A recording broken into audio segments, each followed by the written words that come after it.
Welcome to this step-by-step tutorial on creating a swoosh transition effect in CapCut PC. Let's get started. To achieve this dynamic transition effect, begin by adding your clips to the timeline. Once the clips are added, trim each clip as needed. In this example, I've trimmed each clip to approximately 2 seconds in length.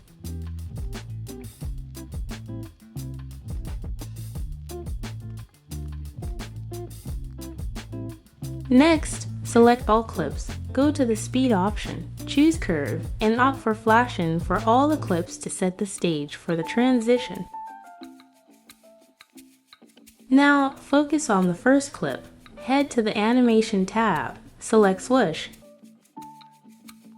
and adjust the duration to 3 seconds. Remember to replicate this animation for all other clips in your project.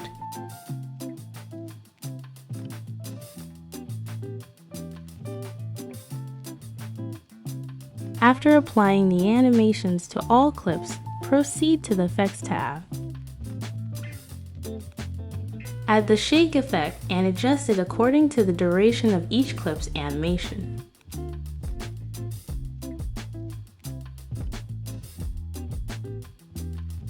Set the effect speed to 90 and the strength to 10 for a smooth transition effect.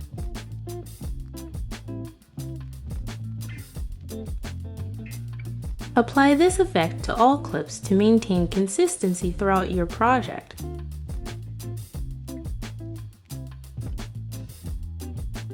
And there you have it. Your swoosh transition effect is now complete. I hope this tutorial was helpful for you. Thank you for watching.